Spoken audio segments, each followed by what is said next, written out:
ठहरिए जरा, एक पल के लिए रुककर सोचिए, आपने हनुमान चालीसा कितनी बार पढ़ी है?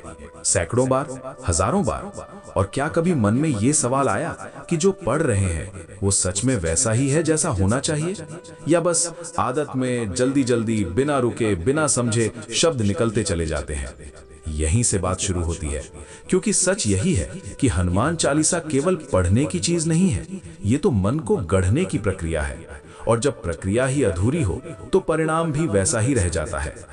अक्सर हम सुबह या शाम किसी कोने में बैठते हैं, किताब खोलते हैं, मोबाइल पर चालीसा चलाते हैं और मन कहीं और दौड़ रहा होता है। होंठ चल रहे होते हैं पर ध्यान बाजार में होता है, दफ्तर में होता है, बीती हुई बातों या आने वाली चिंताओं में उलझा होता है। ऐसे में शब्द तो बोले जाते हैं पर भाव नहीं जागता, और यही वो जगह है जहां ज्यादातर लोग चूक जाते हैं।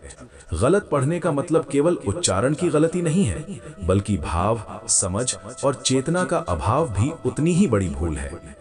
हनुमान चालीसा तुलसीदास जी की वो कृति है जो राम भक्ति, सेवा, साहस और विवेक का सार अपने भीतर समेटे हुए है।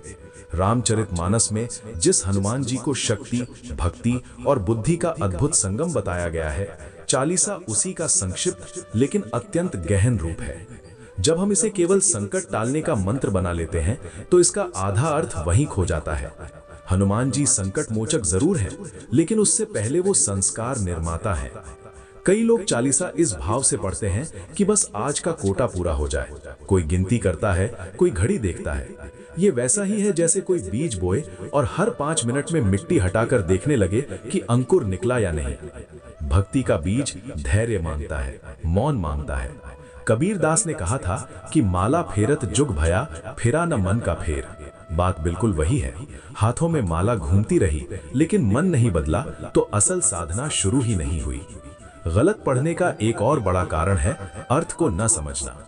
जब हम कहते हैं कि हनुमान जी ज्ञान के सागर हैं, तो क्या हम ये समझते हैं कि वो ज्ञान किस तरह का है?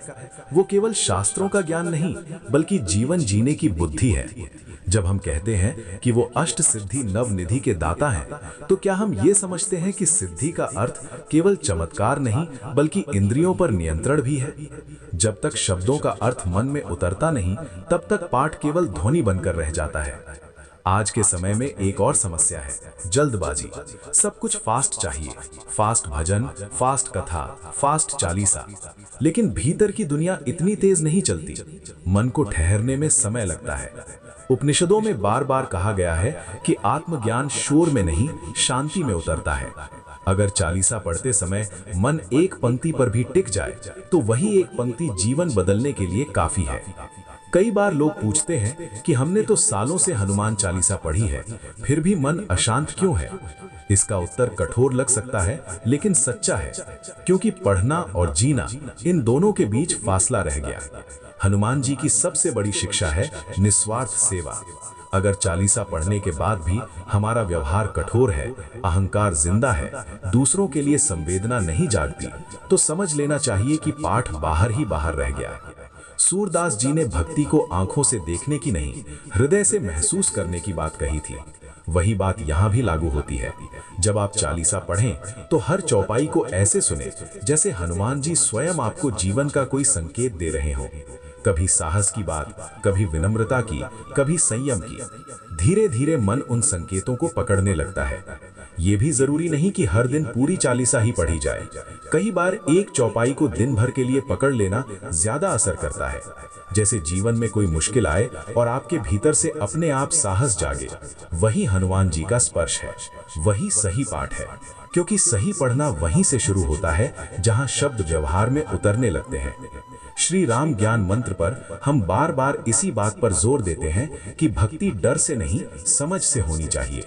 हनुमान चालीसा कोई डराने वाला ग्रंथ नहीं है कि नहीं पढ़ी तो अनिष्ट हो जाएगा। ये तो सहारा देने वाली रचना है जो कहती है कि तुम अकेले नहीं हो, बस अपने भीतर झांकने का साहस करो। अगर आज आप ये महसूस कर पा रहे हैं कि शायद अब तक पढ़ते हुए कुछ कमी रह गई थी, तो ये अपराध बोध का विषय नहीं है, ये आवृत्ता का क्षण है। यहीं से असली यात्रा शुरू होती है। आज से बस इतना बदल दीजिए कि पढ़ते समय मन वहीं रखें जहां शब्द है।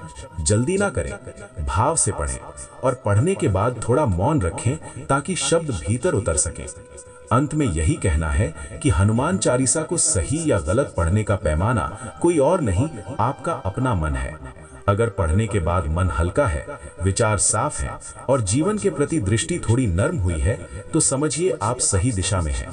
और अगर ये वीडियो आपको कहीं भीतर तक छू पाया हो तो इसे लाइक जरूर करें, अपने अनुभव कमेंट में साझा करें, इसे उन लोगों तक शेयर करें जिन्हें इसकी जरूरत हो सकती है, और श्री राम ज्ञान मंत्र चैनल को सब्सक्राइब करके बेल आइकन ऑन करें, ताकि ऐसी ही शांत, सच्ची और जीवन से जुड़ी बातें आप तक नियमित रूप से पहुंचती रहें।